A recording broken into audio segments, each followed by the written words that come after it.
সাল্লাল্লাহু আলাইহি ওয়াসাল্লাম বলেছেন, 4 শ্রেণীর মানুষ আছে, এদেরকে আমি সমানভাবে অভিশাপ দিলাম। কয় শ্রেণী? 4 শ্রেণী। জাস্ট শুনে রাখেন হাদিসগুলা।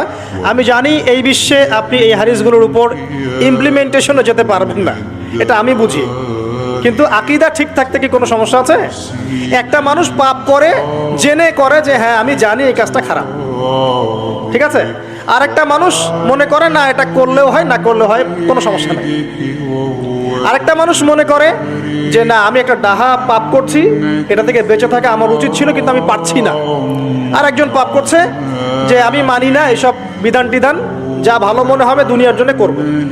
এরা কি সবাই সমান? একজন মানুষ যে জানে যে এটা খারাপ কাজ কিন্তু বাধ্য হয়ে সে করতে হচ্ছে, সে ব্যক্তি তো ওর চেয়ে কিছুটা হলেও উত্তম নাকি যে ব্যক্তি বেধারসে পাপ করছে? আচ্ছা, ওই যে এক ছেলে বলেছিল আমাদেরকে মেসেজ করে যে আমি একটা মেয়েকে খুব ভালোবাসি হুজুর, তাকে বিয়ে করতে চাই, এখন ওই মেয়ের বাসার লোকজন রাজি হচ্ছে না।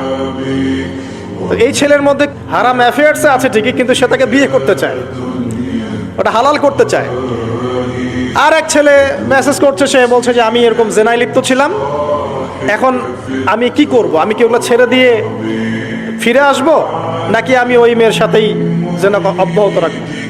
এই দুই ব্যক্তি কি সমান? সমান না। এটাই বোঝাচ্ছি আপনাদেরকে। দেখুন, 4 শ্রেণীর মানুষের কথা নবীজি বলেছেন। এক শ্রেণী হচ্ছে সেই ব্যক্তি যে নিজে সুদ খায়। কারা কারা খাই? এবার হাত উঠান, কারা কারা খান? আলহামদুলিল্লাহ। দ্বিতীয় শ্রেণী যারা খায় না কিন্তু মানুষকে দেয়। এবার দেন কারা কারা? আচ্ছা। 3 নাম্বার, খায়ও না দেয়ও না। খায়ও না দেয়ও না, সাক্ষী থাকে। সাক্ষী আছেন কারা কারা? সাক্ষী অনেক জনে আছে। আচ্ছা, মাশাআল্লাহ, লা ইলাহা ইল্লাল্লাহ। 4 নাম্বার, খায়ও না দেয়ও না, সাক্ষীও থাকে না, লিখে রাখে। এবার লেখেন কারা কারা? এইবার তো মুশকিল। এখানে তো অনেক বিসিএস ক্যাডার আছেন মনে হয়, এবং অনেক এমন এমন সেকশনে জব করছেন যেখানে লিখতে হচ্ছে নাকি। তো এই 4 শ্রেণীর মানুষকে নবী সাল্লাল্লাহু আলাইহি ওয়াসাল্লাম কি করেছেন ভাই, আমি শুনাই আপনাকে খালি। আল্লাহ নবী বলেছেন যে আমি 4 শ্রেণীর মানুষকে সমানভাবে অভিশাপ দিয়ে গেলাম, এতটুকু বলেছেন।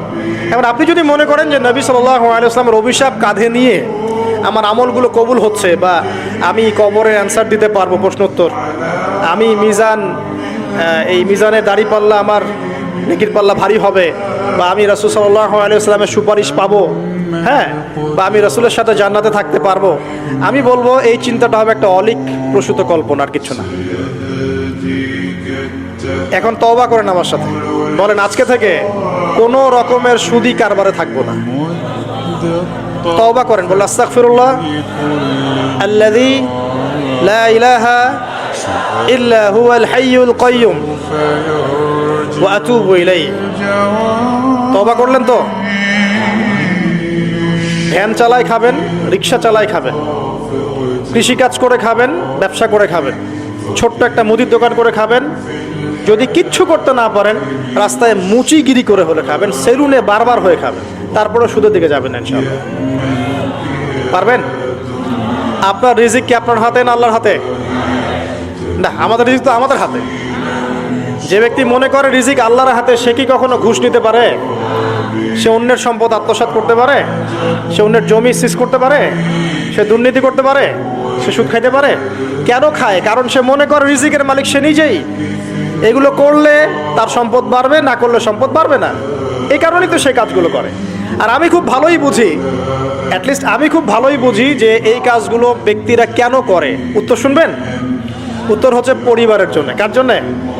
পরিবারের জন্য। মা, বৃদ্ধ মা আছে দেখতে হবে, 2 বাবা আছে দেখতে হবে, স্ত্রী আছে, আর স্ত্রী মাশাআল্লাহ একদম ফেমিনিস্ট, তার চাহিদা পূরণ করতে তার হিমশিম খেতে হয়।